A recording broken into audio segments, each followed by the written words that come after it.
You are stronger than you think. He's the director of Chabad. Let me see if I can pronounce it correctly. Strathavon. I think we'll hear from him. Strathaven. Okay, Strathaven. Got it. Just think Shakespeare, Stratford on the, that kind of thing. Okay, and I'm from New Haven, so somewhere in the middle we got Strathaven. Jewish Life Center in Sandton, South Africa. He's a very popular speaker. He actually hosts a weekly radio show on Chai FM in Johannesburg. And we actually have a few guests on the air from South Africa here tonight. Rabbi Shishler enjoys sharing meaningful and relevant content through YouTube, social media. He has a blog on Times of Israel, many published articles, and is considered to be a role model, a paragon of adult education among the Chabad community and beyond. Without further ado, I hand you Rabbi Shishler. Please give him a very warm welcome. And after the talk, we'll have 15-20 minutes of Q&A open to the floor, to the audience. And if you do have a question, either private message me or you can include it in the chat on the Zoom. Thank you so much, Rabbi Shishler. It is a real privilege to have you with us tonight. Thank you. And thanks for the very warm welcome, Rabbi Kalmanson. All right, so we're talking about Tanya this evening and resilience. I think resilience is something that really plays on our minds in this very unusual world that we're living in. And whichever way you want to look at it, and I'm certainly not interested in going down the route of which side of the coin or which camp you belong to and how the other camp is wrong. Whichever way we look at it, this last 2 years has tested our resilience in so many ways. I mean, here's one little example, and perhaps it's a silly example, but just by way of illustration. So I'm privileged to travel a lot and to have the opportunity to speak in many places around the world. I have not been out of this country since March 2020. And I don't know if there's a jinx or something, but the last place I visited was the UK. So I don't know if something happened over there, but since I went to the UK, I haven't been able to travel anywhere else. Now, who would have thought, right? Who would have thought that life would reach a point where you couldn't just hop on a plane and go visit your family, where you wouldn't know necessarily if the particular business that you had invested in for many years was going to be viable in this new reality of ours. Not to mention, of course, all the health concerns, whether they be physical health or mental health concerns. So if there was ever a time in living history that we had been tested to find deep-seated resilience, this is that time. They're going to be writing books about this. They're going to be doing whole psychological analyses of the things that happened to us during 2020 and 2021. It's going to be a fascinating and maybe a little bit of a frightening study. But hopefully one of the things that we'll be able to extract out of it is tools that we learned for stronger living, for, in our conversation, more resilient living going forward. So let's talk about resilience and let's talk about this book of Tanya. But before doing that, let me tell you a story. It's a story that I never expected, and I'll tell you the strange twist of divine providence, and you can't make this stuff up.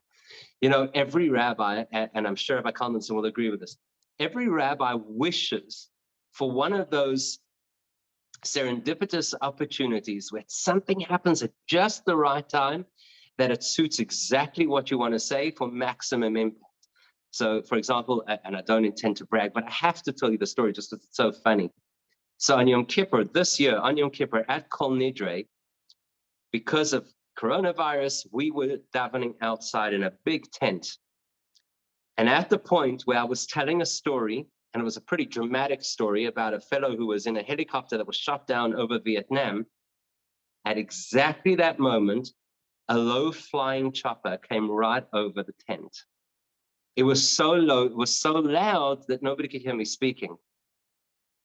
And I couldn't resist. Of course, I had to wait until the sound died down. I couldn't resist, and I said, I challenge you to find another rabbi who could do that. So occasionally it works. You know, you get exactly what you need at exactly the right time. This evening, and I'm not exaggerating when I say this. In fact, I could check the timestamp for you now, but literally 5 minutes before this talk began, I was already on the Zoom. I was already speaking to Rabbi Kalmanson and to Stephanie. I got a WhatsApp message from the person whose story I'm about to share with you. And I thought it was so amazing. I said, look, I'm about to speak about resilience and tools for resilience from Tanya. Do you have anything that you could suggest that I share? And all they responded back to me was, is the talk going to be recorded? Because I'd like to hear it. So let me tell you their story. It's mind-blowing to me that they messaged me right at this point, and I was literally going to tell you their story. So their story begins, I don't know, 20 odd years ago. At that point, this particular individual was a high school student, and she and a few of her friends became interested in becoming more religious. So they shopped around, tried to find the most accessible rabbi that they could at the time, and they landed up coming to a class that I was giving. It was a Tanya class at that time. It was a small group of these university students, college students. And so we started this Tanya class, and it started with 3, 4, 5 girls. And then it became this large class. Over the years, it became this large class that eventually was dozens of people. And they went through their school career. They went into their tertiary education. They got married. They had children of their own. And many of them, this woman included, still attend. Not only, I would never say the same Tanya Shir, because it's not the same. I actually stopped the Tanya Shir at one point in time because they were so busy with their lives. And they came back and they said they wanted to restart it. And when she came back, this particular woman, when she came back and she said she needs me to restart the Tanya class, I was very excited. You know, you always want that. Every rabbi wants somebody to come back and say, I loved your class so much. Can you do more of it? That's very fulfilling. But I was intrigued and I said, why? Why do you want to start the class again? You're at a different stage in life. We're now no longer living in the same neighborhood.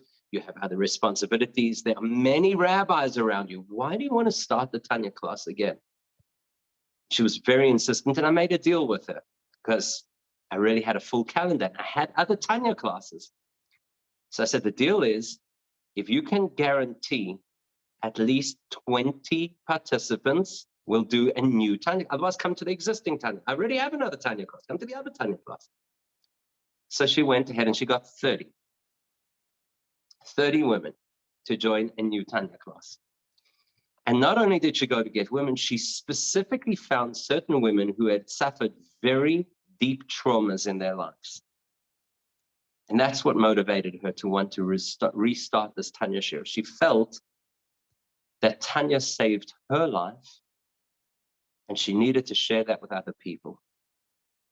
Because what happened with this, at that time, young girl, who then went off to study and then got married, is that she and her husband were blessed with 2 children in close proximity. And the second of the 2 children was diagnosed at a very, very young age with a terminal cancer. And unfortunately, the child passed away at 18 months old.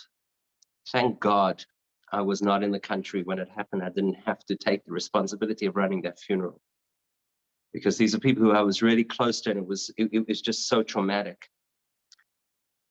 And she told me all these years later, when she wanted to resume the Tanya class, that what had helped her survive that experience as a young mother who lost her baby was the Tanya classes that we had had over all of those years. And therefore, we had to start learning again.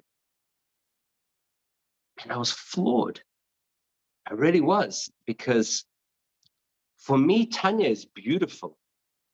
And it has such incredible spiritual concepts. And it speaks to the depth of human experience. But I had never thought of it in that context before.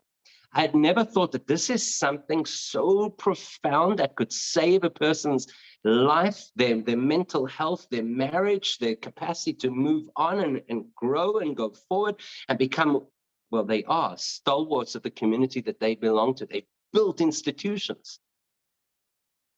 From a Tanya class that I was giving,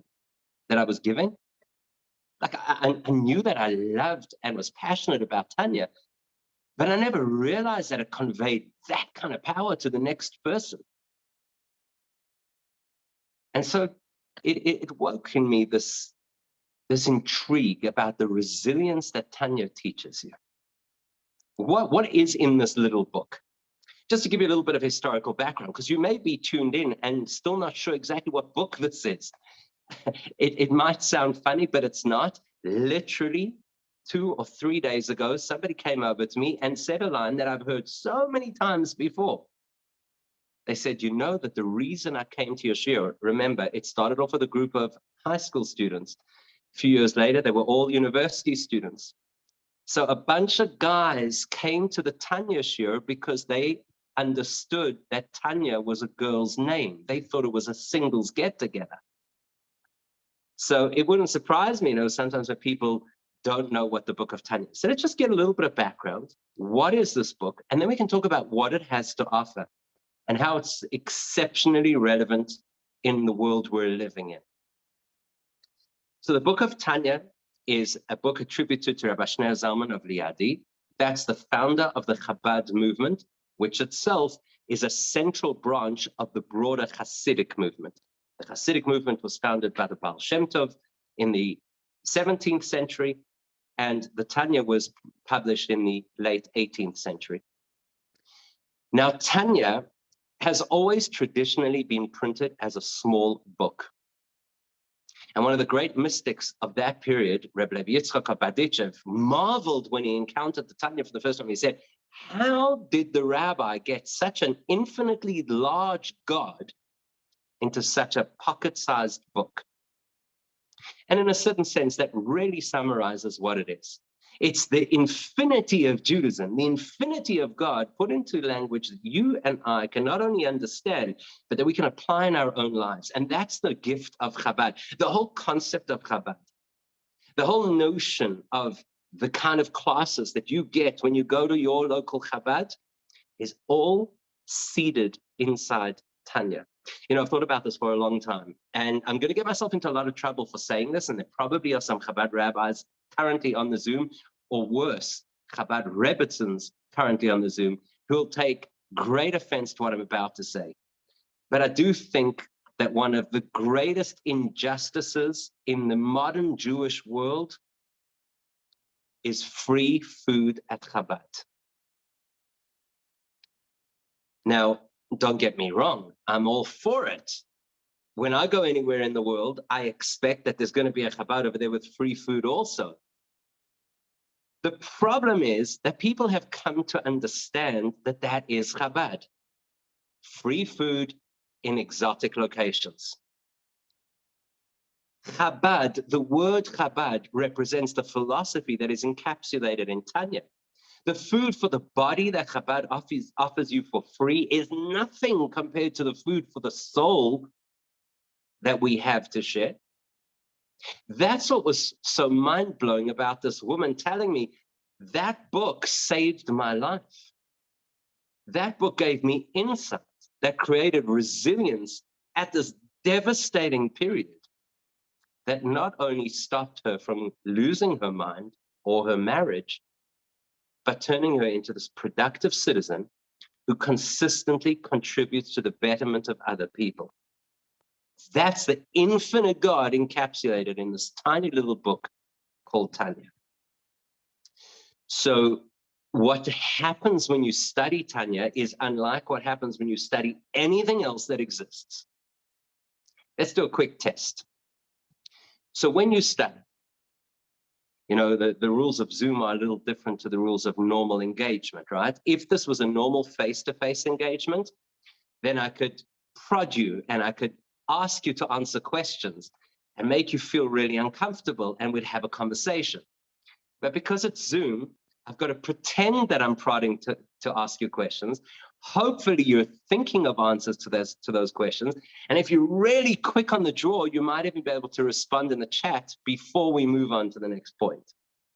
So think about this for a second. When you open up a book, any book at all, it could be that you're a history buff. It could be that you enjoy philosophy. It might be that you're studying a law degree or whatever it is that you're studying. When you open a book to study, what is your objective? What do you want to walk out with?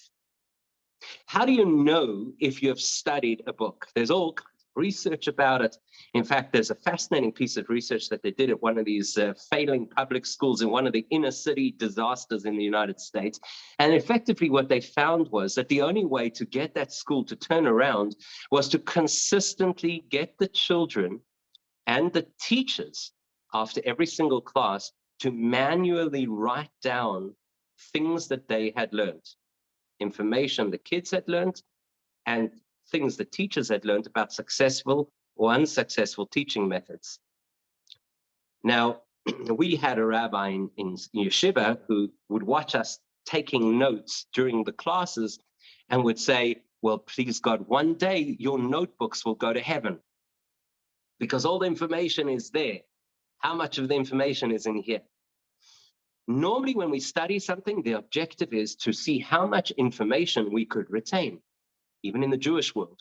That's why you often find people who tell you, I can quote to you which page in which volume of the Talmud, and if I'm really good, which line on the page says this particular teaching.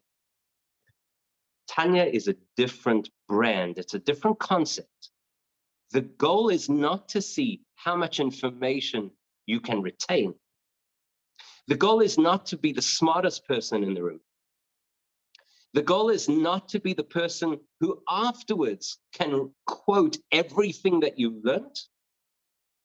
The goal is that something inside you shifts and improves in a real, personal, and irrevocable way. So you know what that means? That means this.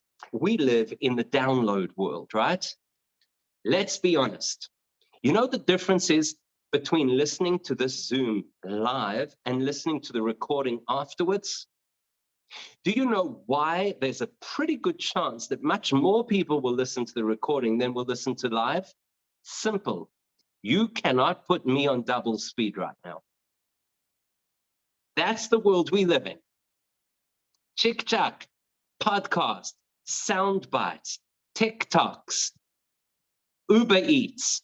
Everything should be quick and instant and efficient and easy. And so the minute they come out, it's probably going to be Elon Musk who does it, right? The minute they come out with that chip that I could stick in my brain that downloads the whole Wikipedia, I can assure you everybody under the age of 30 is signing up.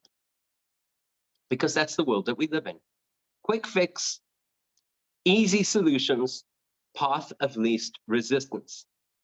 Or as the cliche goes, we live in a world that knows less and less about more and more. Probably one of the biggest issues we've seen over the whole COVID period.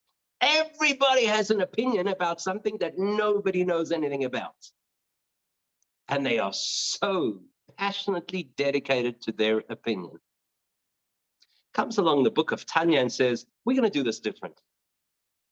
We're going to address the core issues. You want to talk about resilience? We're not going to use words like resilience. We're not going to speak about challenge. We're not going to discuss self-worth. We're not going to see whether you are flexible or if you have a healthy self-esteem or if you have the capacity to find the things that will give you the emotional wherewithal that you need. That's not how we're going to discover resilience. This is a book that the Alter Rebbe, Rabbi Shneur Zalman, author of the Tanya, says in his introduction. This is a book that's going to take you on what looks like a never-ending journey, which is the only one to get you to a real destination. Because effectively, he describes, and if you think about this, this is in 1798. This is a time where who knew that people would live at the pace we do now? And he foresaw it, and he said, in life, there are two choices. Quick fix solutions that solve nothing, or deep journeys that put you on such solid ground, you could tackle anything. So in his introduction, he says, that's the path we're going to take in this book. If you want the how to become a resilient person in 30 days approach, don't use Tanya. Speak to, I don't know, Dr. Phil or whoever else might have a download ebook. But if you really want to find resilience, the kind of resilience that has been endemic to the Jewish people and completely startled everybody through the whole of history, that we're still not just here, but on top of our game and succeeding. You want some of that, you want a piece of that pie, you have to be willing to dig deep. So he challenges us right at the beginning. Are you willing to ask questions and not receive answers to those questions until weeks, months, or perhaps years down the line? But those answers will be so solid.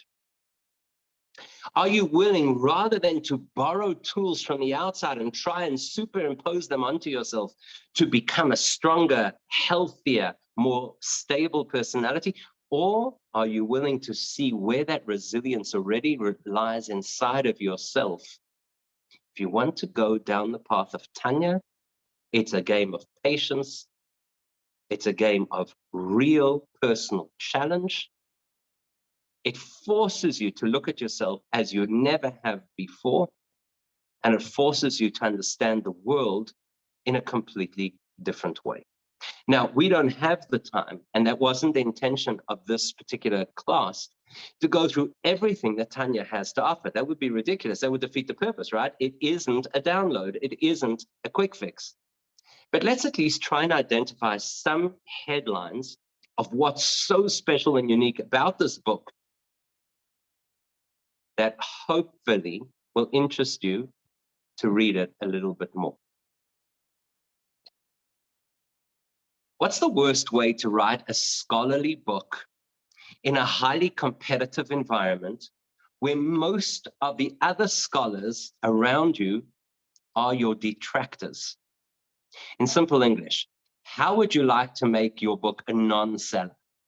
Well, the best way would be if you open up with a misquotation, don't you think?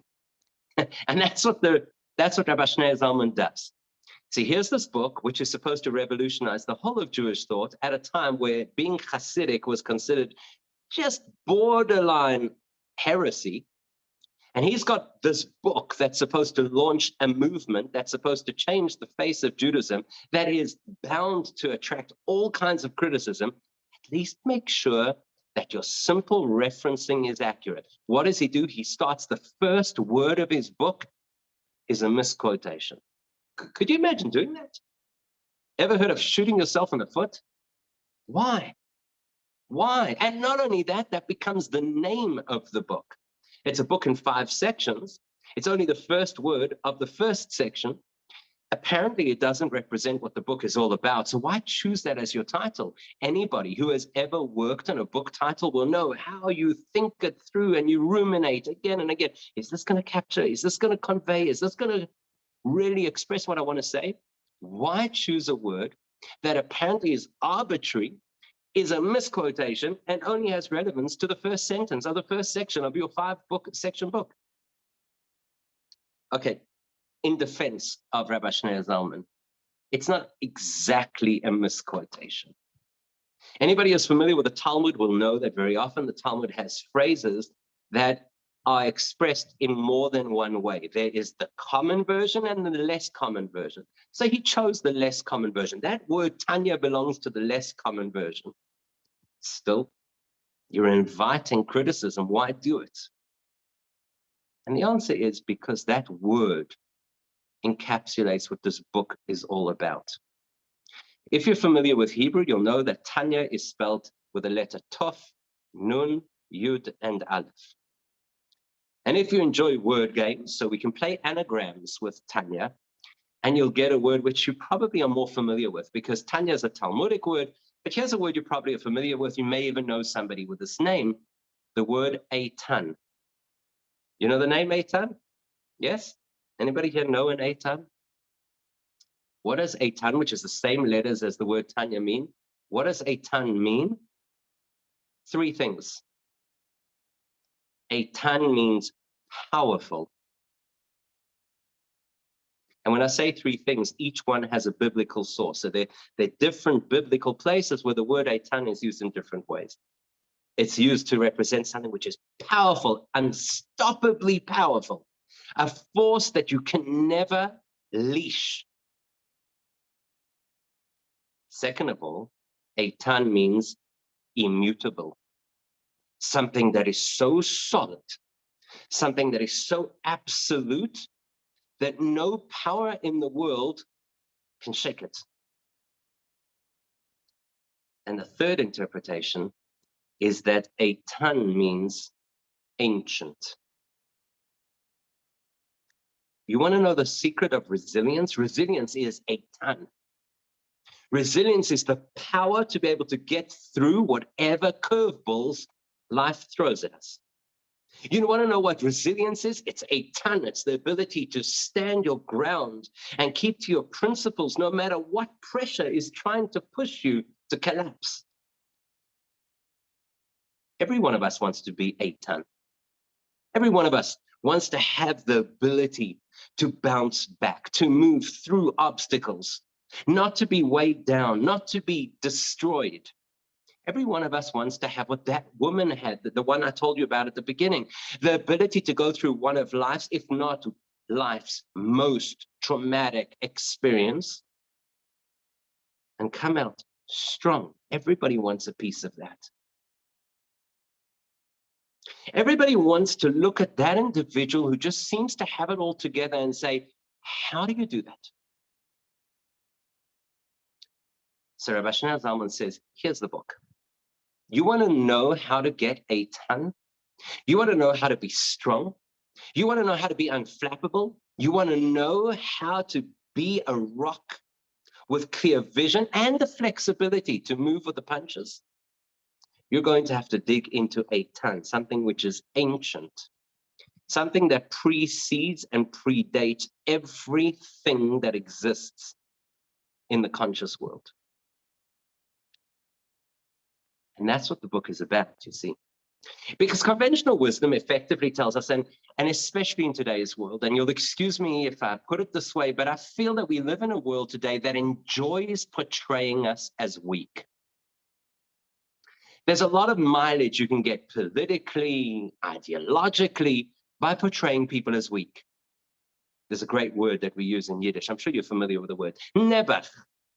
You know the word nebuch? Or as they say in Hebrew, misken. Here in South Africa, I don't know if there's any South Africans on the Zoom. Here in South Africa, they've got this wonderful way of saying it. They say, ach shame. Have you ever heard a South African say that? Ach shame, which basically means nebuch. It's the way you describe somebody who is just, it's just a poor state of affairs, a wretched individual. We live in a world today that would love to paint us all that way. We all need to be saved. We all need organizations to represent us, political leaders to stand up for us. We need to be assisted because we're fundamentally weak and there's strength in numbers, or more correctly, strength in votes, strength in big tech, strength in big media, strength in big pharma. Why should you have your own view? Even in the good beginning days of social, you remember the beginning of social media? Does anybody remember that? I remember when I first got a Facebook account and I actually thought the objective was to connect with friends who were my friends. Can you believe how naive that was? I actually thought the friends on Facebook were supposed to be friends, and then I couldn't understand the point of Facebook because they're already your friends. So like, what's the value? So in the beginning of social media, everybody celebrated it because now everybody has a voice and you're not going to be dictated to by the narrative of mass media. Sure, until social media decided that they were going to throttle the way that people could share information. So that, guess what? Mass media, because we need to protect you. There's a sense in the world today that people are not necessarily smart enough to make their own decisions, let's say, about their own body, about their own businesses, we've got to dictate. And Tanya says the exact opposite. Tanya says that the first step to resilience is you have to recognize that this eitan we're talking about, this incredible rock of Gibraltar, this incredible powerhouse, is actually your soul. The whole world consistently teaches us That strength and resilience are layers of armor that we add to ourselves from the outside until eventually we are strong enough to be able to take on the world. And Tanya says, no, there are no layers to resilience. There are layers that hide our resilience. We don't pile on resources in order to become strong people. We discover resource that is already a strong person. Eitan is the nickname, the code for the deepest place of the Jewish soul, the deepest place of the neshama. That's what this book is about. You want resilience? Start looking inwards. You want to be strong, that no matter what life throws at you, you can still keep an even temper and you can still keep your head. Recognize that you have been given that deep inside yourself. It's not foreign territory, but you need a methodology to learn how to dig. There's an infinite God inside the small book. There's an infinite soul inside this tiny 1/8 billionth of the human population called me. That's what the book is about. It's not a book that's going to say, meditate for 5 minutes each day. Be mindful of the experience of chewing your dinner. It's not a book that's going to tell you, practice 7 full Shabbases and you'll live a serene life. It's a book that's going to challenge us to totally change how we see everything.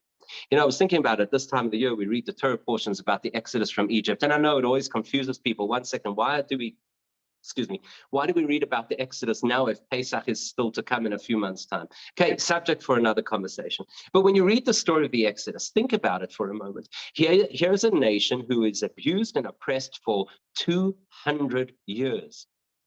You would expect that the process of bringing them out of that would have required time, effort, and evolution. The Torah insists that it was in a flash. The Torah insists that Pesach happened in one moment. The Torah insists that it's this one from literally 11:59 p.m. they're slaves, 12 a.m. they're free people. Why that emphasis on the urgency of the switch, the complete movement from 1 minute to the next? Because that's where real growth happens. Real growth is not simply about plodding along and plodding along and plodding. It's about an aha moment, an epiphany. An epiphany where you realize that actually all the growth has to move in the right direction.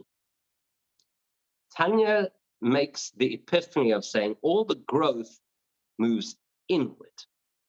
Rather than me trying to learn another skill, another breathing exercise, another app on my phone, Headspace, or whichever particular app I have for calming myself. If you think about it, those steal resilience because they keep driving home the message that I don't have the wherewithal. I need props. Tanya is that moment of release. It's that moment of liberation that says, no, the power lies within yourself. Not because you're some kind of a superhero, not because you're some kind of unique human being, but because you were given a gift. You didn't make your soul. You didn't choose your soul. It's a gift that God placed deep within you. It's a gift that is not just some kind of a glorified battery pack that's going to allow you to function, to live, to think, to love. Your soul is where you plug into God. Your soul is where the infinite, the great infinite, gets put inside the little book, the book of your life. That's what Tanya does for us. You know, there's a saying amongst Hasidim that the whole prospect of Chabad Hasidic philosophy, which is effectively what Tanya represents, can be summarized as this. It illustrates how tiny the human is and how great the human can become. Most people find that terribly paradoxical. How can you tell me that I'm so tiny and yet so great? Maybe here's one way to look at it. And although this idea is not directly from Tanya, it's from one of the subsequent books of Hasidic thought, which obviously are all derived from Tanya. Think about it this way. In all classical writings, the human being is portrayed often as standing, looking out at the great universe, counting the stars, as God says to Abraham. And the implication is always that there's a vast universe out there, and I'm just a tiny speck on one little planet that happens to be spinning again around one of the 800 septillion stars. And that's how we viewed the world for most of history, until the modern time where we recognize, 1 second, yes, of course, there are billions and trillions and who knows how many galaxies out there. But there are also trillions of cells inside me. And each of those cells is comprised of billions of molecules, and we don't even know what exists beneath what our great technologies are able to detect. And that's almost a physical representation of the spiritual concept that Tanya wants to teach us. As much power as lies beyond in the universe, so much power lies within the human. You can't snap your fingers to activate that power. You have to get in touch with a ton, the ancient, the most ancient of all, which is God himself. Ancient meaning before anything else exists. And as you build a relationship with God, not the typical religious relationship. You see, that's the problem. Everybody thinks that Judaism is like a classical religion, and classical religion effectively says, God is way out there, I'm somewhere down here. We need to have a channel of communication. So there's a rule book that I have to follow. If I follow those rules, he and I will have a relationship, and based on that relationship, life will be good. That's not what Tanya teaches. It's not what Judaism teaches. Judaism teaches that I'm plugged into God already. My soul intersects with God at its core. Now it's going to be really hard for me to reshape my perspective of myself because I've lived my whole life thinking I'm just a little me. I'm never going to make headlines. I'm not going to be on the Fortune 500 list. I'm not going to ever be a celebrity. They won't remember in 200 years' time. They're not going to look back at me, as Thomas Carlyle says. History is but the story of great men. I'm not going to be part of that story.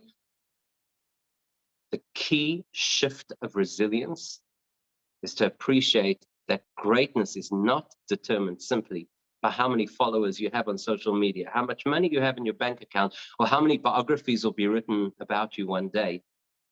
Greatness is how much have you found the God molecule inside you?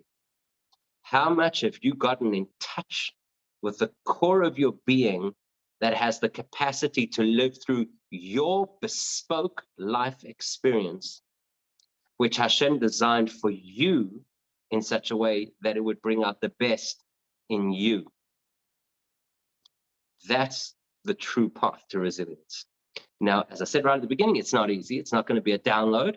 And even once you've learned Tanya, thank God I've had the privilege of not only studying Tanya, but studying Tanya with other people for some 3 decades now. And you know what the best part about it is? Now I'm starting to get a little bit of an inkling into some of what it's saying. Because it's that deep, it's that profound, and it's that challenging that you can consistently return to it, dig further, learn more about yourself, things that you never thought that you could have known. In spite of how much previous learning you have done, it just opens your eyes and then opens your eyes again. And the richness, the clarity, the stability, the wherewithal, the resilience that it gives to any person who allows it time makes it undoubtedly one of the single most powerful tools that every one of us should be using in our lives every single day. So we could talk about this not just for hours, but literally for years. I think practically, if there's one thing I can suggest, find a Tanya class. They're available online. There are rabbis in London who teach Tanya on a regular basis. I'm sure there are Rebbitzins who teach Tanya on a regular basis. There are books available in English. Start the journey. Because the journey to the deep well of resilience that lives inside every single one of us starts, as this woman I quoted before will tell you, with her friend dragging her one afternoon after school to meet this rabbi who was apparently reading a book about a lady called Tanya, and how that literally changed and saved her life. And it could really happen to you too. So I want to wish you tremendous success and a lot of revealed blessing in your life in every area.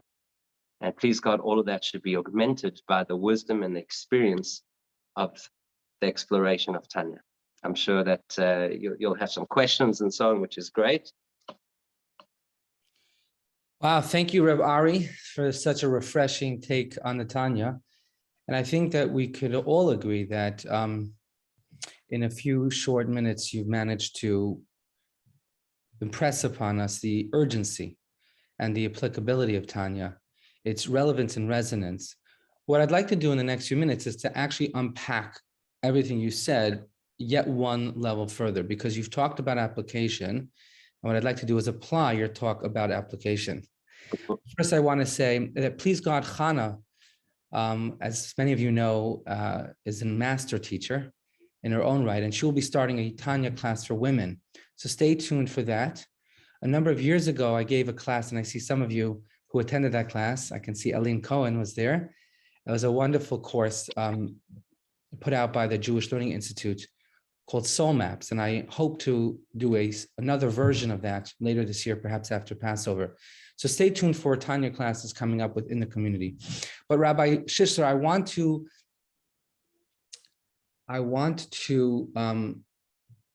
take your words and turn them back to you, if I may, for a moment, and ask you whether you experienced something like the woman you discussed, where Tanya was transformative and life-saving in any way, shape, or form. In simple terms, how has Tanya been applicable to you in your personal life? So the problem with that kind of a question is that you potentially open up such a big conversation that the conversation could swallow up the rest of the evening. So I'll be careful with that. The first time that I ever studied Tanya with anybody else, kind of I wouldn't say in a teacher role, but like in a chavrusa study partner role, was probably when I was still in high school. And you know how it is when you're at that stage of your life, you think that you're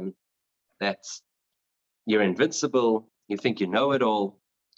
And I didn't begin to appreciate what exactly Tanya had to offer in terms of real life application. It was very spiritual, it was very powerful, and frankly, quite abstract. And thank God for years and years of learning Tanya, because I feel that it built, and to borrow the word from this evening's talk, resilience, that has stood me through some interesting times in life. And most recently and most specifically, so I'm not going to spend a lot of time on it because like I said, we can get into another whole conversation, but in 2019, the end of 2019, our youngest daughter, who's now 6.5 years old, was diagnosed with an ultra rare neurodegenerative condition. And it's totally, as you can well imagine, it totally threw our whole family and challenged us in every aspect, as you can well imagine. She's the only recorded case in the country, so not one of the doctors had any idea of what the diagnosis meant, let alone how to manage her condition. We went to Israel. From Israel, we were referred to America. It's a whole long story. It's a story of management of our other children and the trauma that they faced, the various emergency situations where we had paramedics in our house resuscitating our child, and all kinds of trauma. But I think more than the trauma is the long-term trying to come to terms with and understand how to live with all of the challenges that her situation brings. And I very strongly feel, in fact, I was interviewed about this for the local television station a few months ago. And it kind of just came out in the interview, and I said, as Chabadniks, we train for this kind of thing. not intentionally, not God forbid that you train so that there should be an emergency. It's just so ingrained and instilled in us through these teachings that there were certain things, without even realizing it, that my wife and myself had in our thinking that just helped us to have focus and resilience. And I don't for 1 second suggest that we had no pain or have no pain, but just the focus and the resilience of knowing how to contextualize what's going on in our lives was invaluable. And maybe just one little illustration is when one of our children turned around at some point and said, "Are you not angry at God for having done this to you?" And my wife and I looked at each other, and it was this bizarre moment where we both simultaneously realized that actually that thought hadn't crossed our minds, the thought of anger towards God. So perhaps that's just like a little bit of an insight. So, at the time you're learning it, you don't necessarily recognize how it shifts your paradigm completely. And now confronting a real life issue, I have the benefit of hindsight to appreciate that, wow, it's really given us strength. Wow, Rabbi Shishler, I'm actually gonna, let me know if this is the right, is it Rabbi Shishler blog.blogspot.com? No. That's There's something else. So maybe that was Masha Haya Haya. That was the old days. if you're comfortable sharing the link, I would highly encourage everybody to actually read the blog, because Rabbi Shishler is sharing in real time the challenges of this particular journey, which, as he said in very, I think, understated terms, has really dramatically transformed the landscape of his family. So there it is. I've stuck it in the chat. Thank you. So, okay, so the thought didn't cross your mind, but then when it was raised, how did you address it? Because I think for many, many people, when they do experience that disruption, and a disruption that really causes not just one-off pain, but consistent pain, because there's this constant adjustment that one has to undergo in order to meet that challenge. And I think that actually in your case, from what I understand, that is the case. There's a constant adjustment that you need to make because of your precious daughter. How does one address that urge or that instinct to become bitter, to become angry at God, at the universe, at the sense of justice we each sort of intuitively assume exists within the natural order, because there is, as we are told and taught in Judaism, a loving and kind author, not only of history of creation, but of our personal life. So how has Tanya helped you address that instinct or that urge? I'm sorry, Rabbi Shishler, because what I'm doing right now, friends, everyone attending, I'm literally putting Rabbi Shishler on the spot. I have not discussed these questions with him. So if it's something you're not comfortable addressing, by all means, we can move to another question. But now that you raised that question, I'm trying to be dynamic about the conversation and jump right in. Yeah, it's an interesting one. It's very interesting. And I'll tell you why it's interesting, because I'm the kind of person who, it's going to sound stupid, but I'm the kind of person who can easily get frustrated by stupid things. Like, so I don't know, getting stuck in traffic. Earlier today, the Wi-Fi went down. There was a burst pipe up the road, so there was no water. Yeah, these kind of things, they frustrate me, like they frustrate everybody else. The minute it was something of that magnitude, I felt it was so much clearer. Like, I didn't do anything. We didn't do anything wrong. It's not like somebody commits a crime and then there's a consequence for the crime. Here's this beautiful child, and she really is a beautiful child, who came into our life, who brought so much happiness and continues to bring so much happiness into our life. It actually made it a little bit easier to say, but this is clearly from God. This is clearly from God. Now, one of the principles that Tanya speaks about in great detail, it's quite a bit later on in the Tanya, is the principle that nothing that comes from heaven is bad. Everything is good. In fact, I'll tell you an interesting story, seeing as we've just come out of the whole, I hope we've come out. I mean, I know that the cases are still very high in the UK, from what I understand. But hopefully we've come out of the worst of this, right? So the Rebbe's, our Rebbe, the Lubavitcher Rebbe's grandfather, maternal grandfather, had contracted typhus during the typhus outbreak, in whichever year it was. And they simply just quarantined people and left them to die because they didn't have a way to deal with it. And he was in this quarantine facility, and people all around him were dying, some from the disease, some from isolation. And he had a friend who would come every single day and stand outside the window. He couldn't see him, so he didn't even know if the fellow was still alive. And he would read this particular passage of Tanya that teaches the principle that nothing bad comes from on high. And it's part of a broader perspective, the broader perspective that God is not only good, but is the definition of goodness. So it's kind of easier. It's going to sound bizarre, this, right? But when the Wi-Fi goes down, I get frustrated because I don't immediately think God decided in his great eternal plan that my Wi-Fi has to go down in the middle of the workday. But when something is so clear, God decided that this child is going to be part of our family,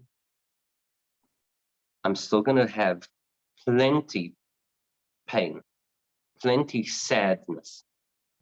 But like anger just never, it never entered the equation because it was like clear that comes from God. Fascinating to me as it was to my child.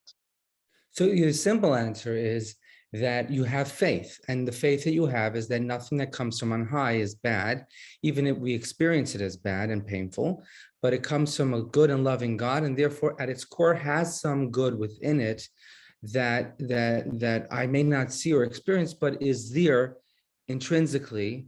And once one accepts that principle, that enables a person to approach things differently because they don't see it as meaningless pain or suffering. They see it somehow as meaningful pain and suffering. Is that the idea? Just one adjustment that I think is important to make. I believe that we all have that faith. The objective of Tanya is the translation of faith into the way you actually think. Faith can often be very abstract. Right. And it will pull through for us in an emergency, but it won't necessarily help us to live that way in the long term. And the discipline of the study of Tanya is to assist us to reach a point that the faith becomes how we think.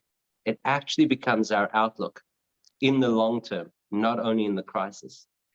So let me ask you this again, just to go a little bit deeper into this idea. How, is part of that journey of faith trying to decipher what the good in any given situation is, even if we experience it as pain, given that we know that it's coming from on high and therefore it's intrinsically good?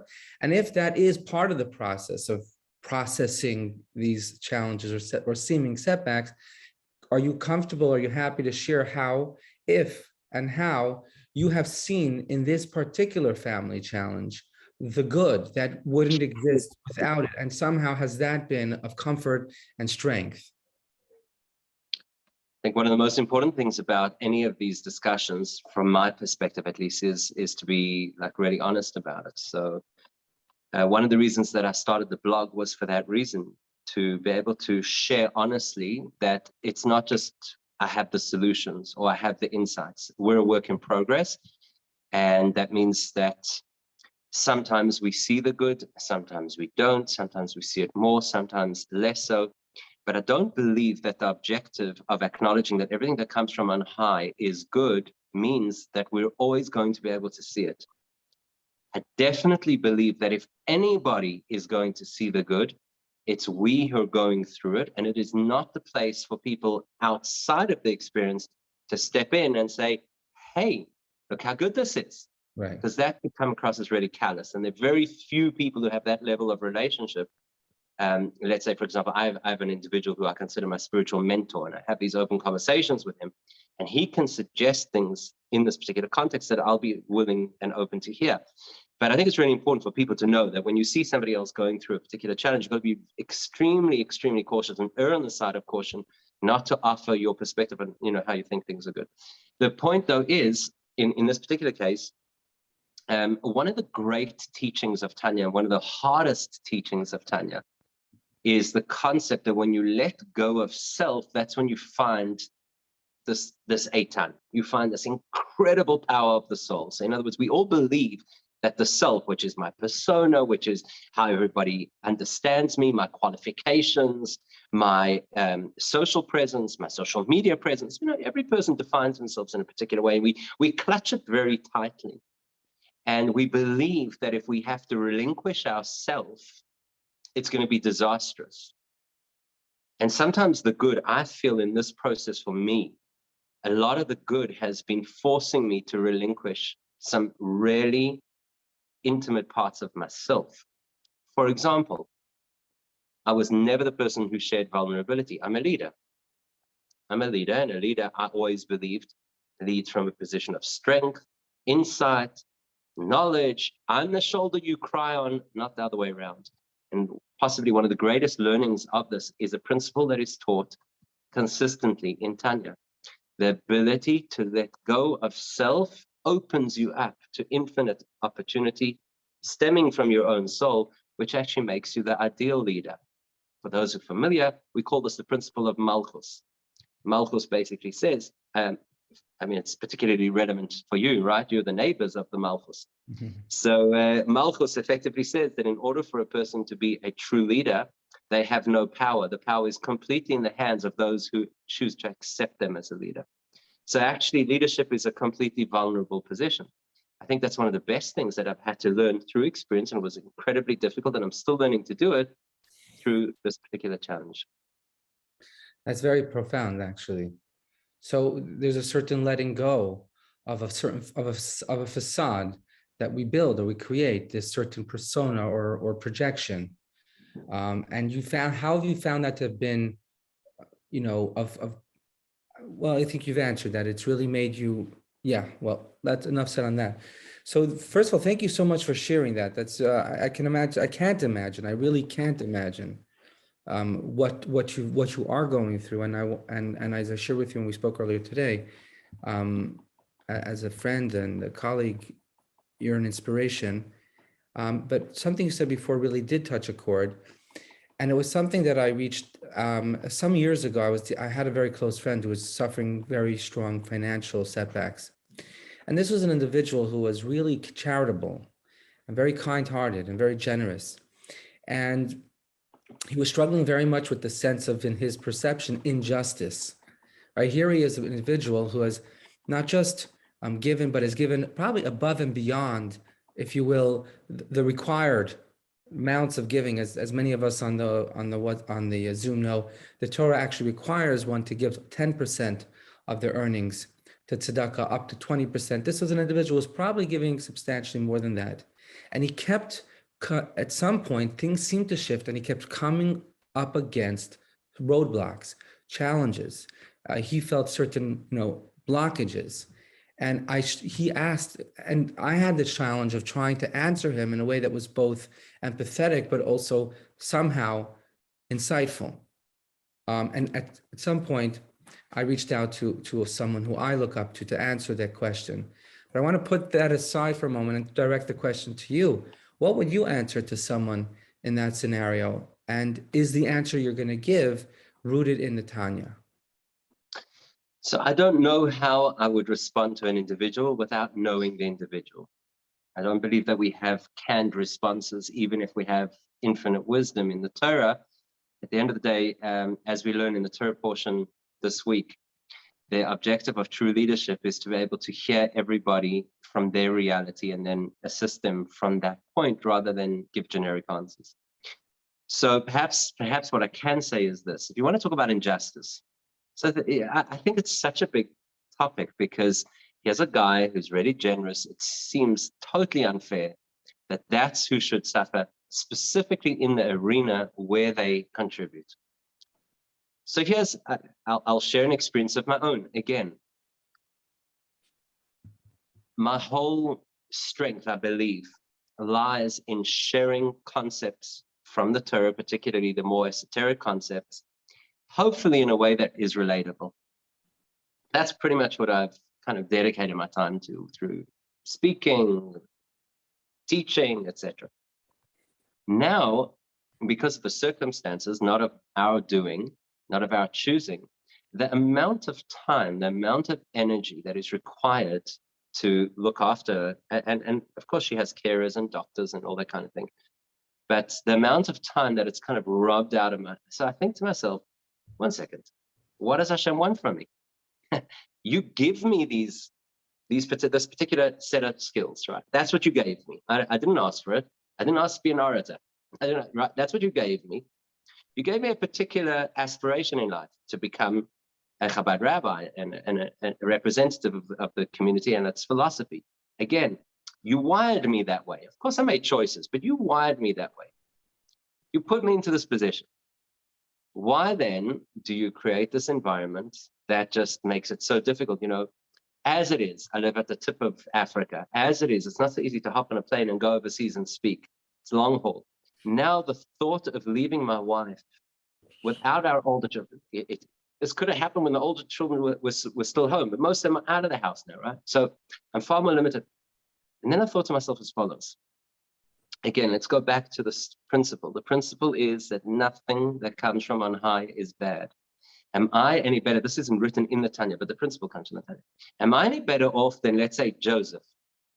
Joseph, one of the most capable people in the world, in world history. According to the mystics, Joseph was at such a spiritual altitude that his brothers couldn't even begin to relate to him. And they were some of the highest spiritual people ever. And he gets locked away in an Egyptian prison for 20 years. Where's the justice in that? What a waste of the prime of his life, from age 18 or whatever, 19 or so, to the age 30. How does this work? And if you read through the Torah, you'll just see the theme again and again and again, which drives home this message. We don't understand how it all works, but we do understand one thing.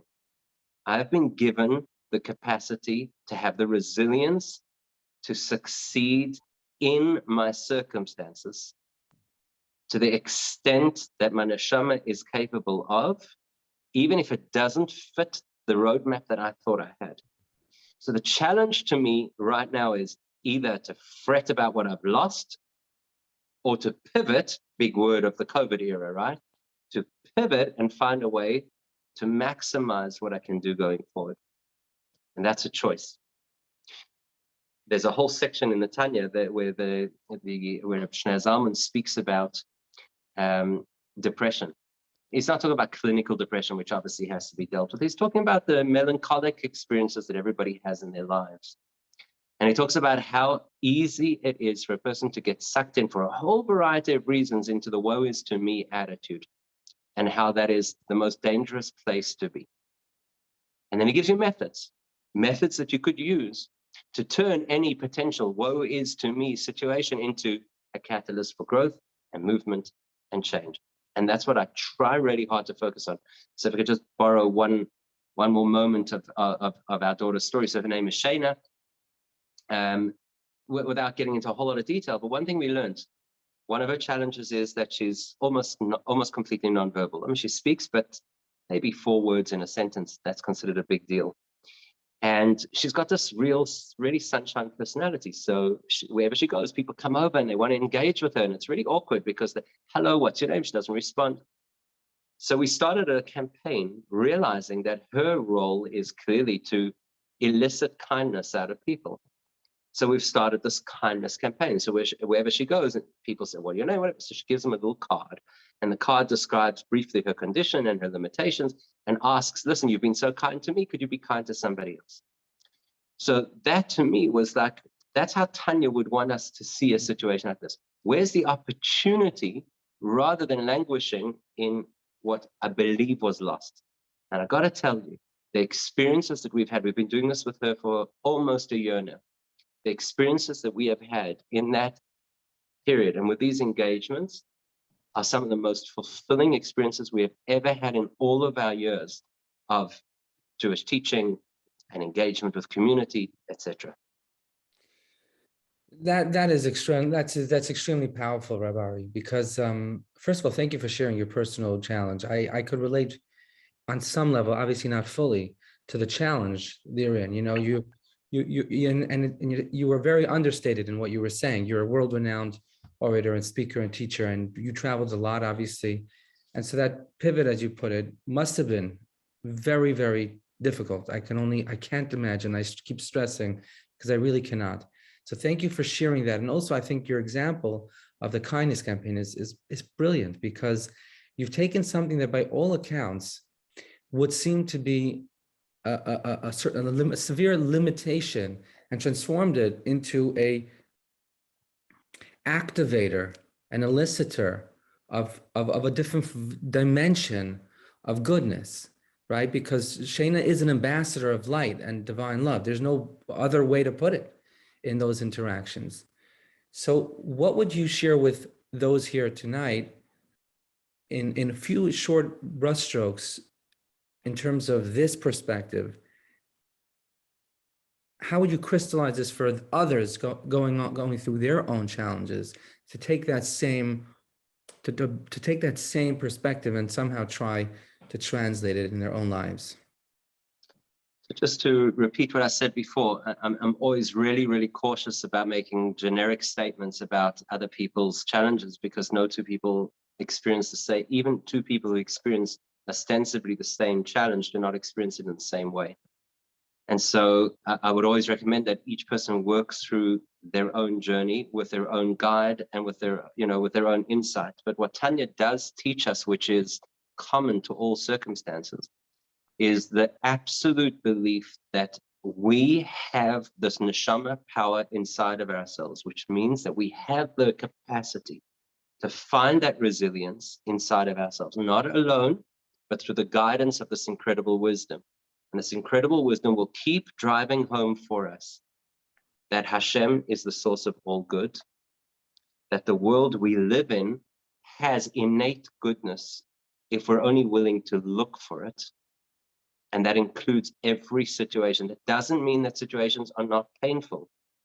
Pain and goodness are not contradictory. It is possible for a person to have extreme pain. It is possible for a person to be extremely sad and at the same time see goodness. And that's really the aspiration that we want to reach, is to reach that point where we can discover that innate goodness even in the most trying of situations. So that's very powerful.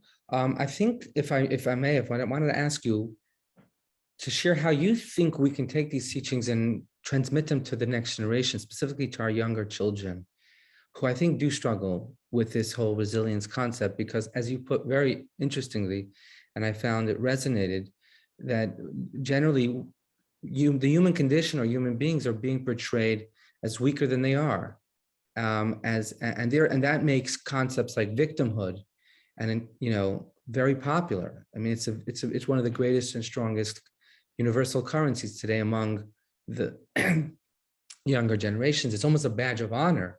Like, the more reasons you have to be bitter, to be angry, the more sources of trauma you underwent, somehow positions you at the top of this societal value system / ladder. So I want to draw this a little bit personally, if you could share in this personal context, because I think that might help us in our own lives.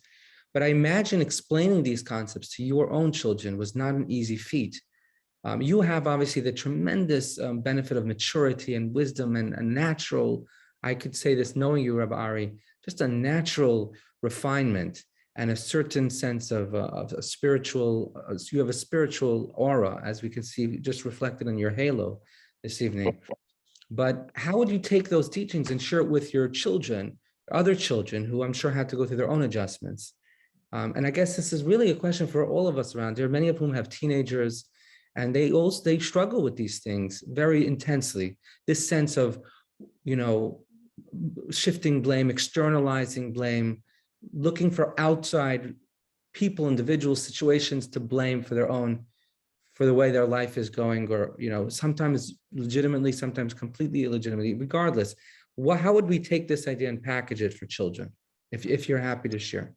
So first of all, I think one of the most dangerous things that we do, and you'll excuse me saying it, but I think you've just done it, No is worries. to Honest conversation. I have to be open to receiving, not just giving. Not just is to put people onto a pedestal. Because the minute we do that, we've excused other people not being able to do the same. So if we talk in superlatives and we say, you're a refined individual and you're a learned individual, we're naturally creating the excuse for somebody else to say, well, I'm not that way. I didn't have the benefit of that education. I didn't have the benefit of 30 years of exposure to Tanya, et cetera, et cetera.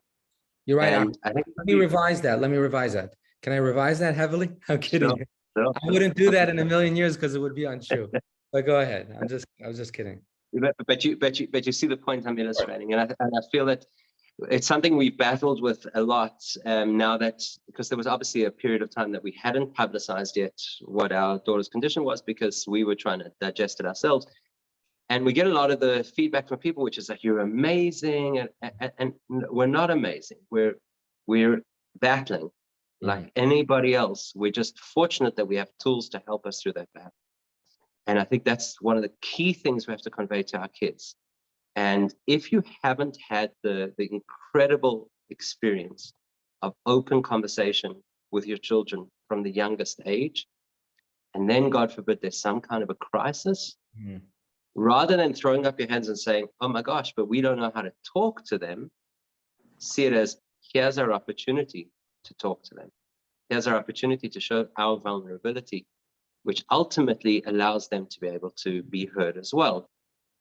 For me, one of the most profound sections of Tanya is the section where Rabbi Shneur Zalman says, you cannot judge somebody until you have walked in their shoes, right?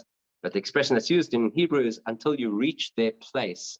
And then he explains, what does that mean until you have reached their place? It is their place, i.e. their circumstances, that has created their struggle. It's incredibly profound. That's the expression he uses. The place causes the struggle. Then he goes on into specific examples. You're a Torah scholar. How can you be critical of the business person? You don't have to engage with the business environment. You don't have those temptations and challenges. But effectively what he's saying is, if you want to have a conversation with any person, it doesn't matter if it's your child. It doesn't matter if it's an old friend. It doesn't matter if it's your parent.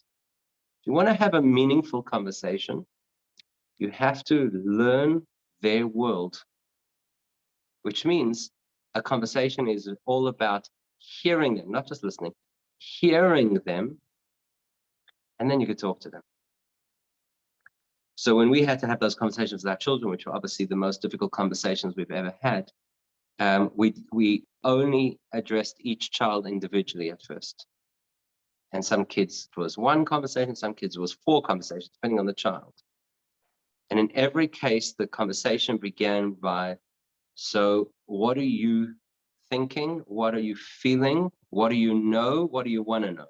To frame the conversation, well, what's your world? And it might sound like it's simple psychological wisdom, but that's what Rabbi Shneur Zalman says in the Tanya. You have to understand where is their place? What happens in their place? How does life feel in their place? And if you're willing to step into their world and embrace their world and acknowledge their world, then possibly you could share something of your world. I think that's very powerful. So essentially, first of all, honesty, vulnerability, and also deep empathy, cognitive, experiential empathy. Because only in so doing do you form the bridge, and do you allow, you can then open up a real dialogue, a real conversation, and be truly helpful. Wow. So let's talk about one last question or two. And I just want to once again invite everybody to share questions if they have any. I want to actually make just a little shout out to a wonderful, wonderful, very special friend, a woman whose name is Tanya. She's here on the Zoom. She's participating. So you mentioned that some of the girls who attend your class thought they were learning. There was a social because it was called Tanya. So we're very blessed to have a Tanya here tonight. How do you not only not become bitter, but somehow maintain a positive outlook, a joyous disposition, right? How do you gain energy, if you can put it in those words, rather than lose energy from something that's not a one-off again, but sort of a constant challenge, if that's even possible? What does the Tanya have to say about not just in the simple terms surviving challenge, but even somehow thriving in that environment? First of all, I have to say again, I'm a work in progress. If I'm going to claim, I know you used the word masterclass, and if I'm going to claim mastery over these things, that would be disingenuous. But I think I imagine, and that's what I want to try to somehow tap into, if you're happy to share. So I think the first thing that Tanya does in this context, the world of optimism and positivity and joy, is it totally redefines for us, as Tanya does. In fact, one of the most consistent things that Tanya does is it redefines everything. It redefines how we see ourselves. It redefines what we believe the expectations of Judaism are. It redefines how we're understanding the world, how we understand God. And for the purposes of this conversation, it redefines how you define happiness. Far, far too much of the modern world says that happiness is an equation, an if-then equation. If this happens, then I'll be happy. If this works, then I'll be happy. If that person disappears, then I'll be happy. And one of the core teachings of Tanya is that simcha, which is a totally different concept to happiness. Simcha is a deep-seated contentment and joy, is something I choose. And I choose to achieve it through a process of deep study and deep connection to the principles that I have studied. And so it really doesn't matter what's swirling around me, and it doesn't matter how difficult and painful it might be. I still have the capacity to learn to choose simcha. And that's the challenge. And that's the challenge I'm personally trying to work through right now, is to keep choosing simcha. Some days are better, some days not so much. It depends on what's going on in the immediate environment. But that is the direction. Simcha is a choice. Simcha is not just simply being happy. Simcha is dynamic. It means I have energy, an energy of moving forward and above, and being optimistic and feeling good in the circumstances. It's very interesting you say that. Actually, a book that I'm currently working on, and actually one of the individuals on this Zoom call is a very generous sponsor of that particular book, is called The People of the Word, 50 Words That Shaped Jewish Thinking. And one of the words is simcha.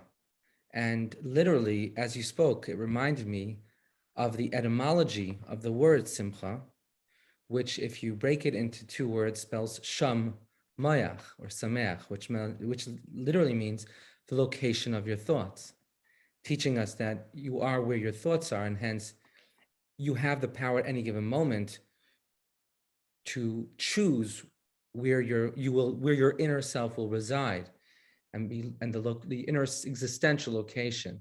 So happiness, therefore, is a choice. Another interesting thing about the word simcha is that actually, if you revowel it, and you spoke beautifully about redefinition, it spells the word shemacha, which means erasure, to erase. And essentially what that means is to really live in this moment, to separate oneself or disconnect oneself from the anxieties or the traumas of the past and fears of the future. And if one can live in every moment fully, uninhibitedly, especially if they're attuned to the divine purpose and presence in every moment, encounter, and situation, they're able to experience a certain sense of identification, complete identification with what's in front of them. And that also is one enabler towards happiness. And something you said before actually really powerfully resonated, because if I understood correctly, when you talked about the pivot, what I understood from you was basically, in a certain sense, you were redefining the word success even. I don't know if you meant to. And interestingly, that itself is another entry in the book it deals a lot with etymology and the philosophy of particular ideas that are understood conventionally in one way, and through the word, the biblical Hebrew word, Lashon Kodesh, we come to a whole new discovery of what the word really means. But success, we tend to view success in a very linear manner very often. We may have multiple avenues or pathways of success we are treading at any given moment, and they operate in tandem or parallel. But what you were saying, if I understood correctly, and this was very deep to me at least, is that let me just bring it to your particular challenge. It's almost as if Hashem is saying the oratory is not the focus for now. Right now, your focus is showing up to this challenge fully and getting through each day with that sense of spiritual stamina and perspective, and finding the kindness campaigns, as it were, of every unique individual moment. It's a very powerful paradigm shift of what spiritual success is. Some view spiritual success as, okay, study a lot of Torah, do a lot of tzedakah, etc. So those are the definitions. And then suddenly we're being called on in a particular moment to suspend those journeys of spiritual success. And then for what? And what we're being told, and I think you said it so movingly, is that no, success means, well, what's right in front of you now? That's Hashem's invitation for this moment. So success is living in each moment and showing up to those particular offerings and invitations. There is a beautiful story I came across, and I'll share it with you because it moved me. It's actually a variation of a story that I know the Rebbe told at a Hasidic Farbrengen on Shavuos. A beautiful story, one that I love, but the variation is, I would even say, more beautiful in some respect. It's a story of a simple Jew named David, who went to a class and he was taught, the Rebbe shared it, by the way, on Shavuos, even though it's a Sukkot story, because of the man's name was David, and as we know, King David's yahrzeit is on Shavuos. It's just interesting to note. And this Jew went to a class and he was told that there's a way to do a mitzvah economy, and then there's a way to do a mitzvah first class. Here we're in the UK, so a Rolls Royce mitzvah, meaning do the mitzvah with everything you have, not just to get away with doing it or to tick it off the box. So he wanted to apply the principle of Zekeli Vanveyu to beautify a mitzvah by purchasing the most beautiful etrog for the festival of Sukkot. I'm sure you know the story, as do many attendees. So essentially, he maybe made 2 ruble a day, a very small amount, and he would take 1 ruble, put it aside in a special etrog bank, as it were, and the other ruble would go towards the family expenses. And over the year, he collected enough to purchase an etrog. He shows up to the etrog vendor, and the etrog vendor was very uniquely capable at sizing up potential clients, and he showed him to the very low level, low grade etrog section. And the fellow says, no, I want your very best etrog. Please take me to the inside of the vault where you have to have a special key to open up and share the real goods. So the man says, listen, it's way above your budget, I assume. He says, please humor me. And he does so. And he shows him the etrog and he quotes him the etrog. And as it happens, David was able to afford the etrog because of all the money he had put aside throughout the year. And he purchased the etrog. And as many will know, at the top of an etrog, there's a piece called the pitum. And if that pitum falls or is broken off, this entire etrog becomes unfit for use. Anyhow, he's elated and he exuberantly dances his way home. And his wife hasn't seen him this happy for many years. And she obviously questions him and gets to the bottom of it. And then she goes into a rage, because she's justifiably, we might argue, very upset by the fact that he took a substantial sum of money, and instead of allocating it towards the family needs or extra well-being, he put it aside to this particular cause that she felt wasn't appropriate. And what she did was, in a fit of anger, she took the etrog and she bit off the pitum, and then she rendered it unfit for use instantaneously. And this David turned his eyes heavenward, and he says to himself, this obviously David wasn't worthy of such a beautiful etrog this year. So the story is told as an expression of tremendous humility and refinement and reaction to things that would otherwise anger us very deeply. And furthermore, the way the story is told is that since the time of the binding of Isaac, God did not derive as much pleasure from an act of sacrifice until the time of David, which is a radical statement. I'm not sure exactly the source, but I remember the story being told in that way. So the way I heard the story and its variation was, and I thought this was very deep, is that David actually, before Sukkot, didn't have the right amount. Maybe it's probably a different story, but this gentleman didn't have the right amount. So he sold his tefillin. Right. You've heard this version, yes? Yeah. So maybe you can tell it better. He sold his tefillin, and with the money that he sold his tefillin, he was able to buy the etrog. And then, of course, the etrog was rendered unfit for use. And then instead of becoming angry with his wife, he actually totally pivoted, right, towards her emotional state and tried to lift her spirits. In other words, instead of expressing righteous indignation at her act of, let's be clear, vindictiveness, because there was literally no point in biting off the pitum. She gained nothing. If she was mad, he could have sold it maybe and taken the money back, but either way. And instead, he managed to pivot and ask himself, well, what does my wife need in this moment? How can I better her state, her mental state, her emotional state, etc.? And when he was asked how he was able to achieve this, he said something very deep. He said, what is a mitzvah? There are many mitzvahs, right? There's a mitzvah to put on tefillin, there's a mitzvah to put on, to use the right lulav and etrog. But he said, the spiritual way of living is to ask myself, what's the mitzvah right now? So before Sukkot, the mitzvah every day for a man is to put on tefillin. On Sukkot, the mitzvah is to try to acquire the very nicest etrog one can have. But he said, in this moment, the mitzvah became love and look after and devote yourself fully to the well-being and emotional state of your wife. And that, I think, is a very real paradigm shift in terms of how we do spiritual stuff. So excuse the long-winded, tangent, but I think it talks to the point of what is success. How do we live a spiritually conscious life? And I believe if internalized, this can really radically shift how we deal with upsets and seeming disruptions and setbacks. I guess the final, as a conclusion, I would ask you, Rabbi Ari, any last thoughts? So, our Rebbe would always conclude every conversation, whether it was a public address or whether it was a personal conversation, with a call to action. And would always echo that the most important thing is what you do in practice. I think the call to action here should be, there surely are some people on the Zoom who already study Tanya. And if that's the case, great, and should increase, should, spend a little bit more time or look into it in greater detail. But if you've never had the opportunity, or if you're not currently studying Tanya, I think the correct thing to do would be at least try, at least sample, at least find out what is out there, because it's so rich and it's so life-altering that you owe it to yourself. Well, listen, Rabbi Ari, this has been a really meaningful hour and a half, one of the best spent hour and a halves I've had in a long time. I thank you so much for being vulnerable, for sharing such profoundly intimate details about your own journey, and allowing us to become part of that journey, even for just a few moments, and touching us so that our journeys are hopefully elevated through your teaching and example. And thank you for that very refreshing take on the Tanya and its urgency and its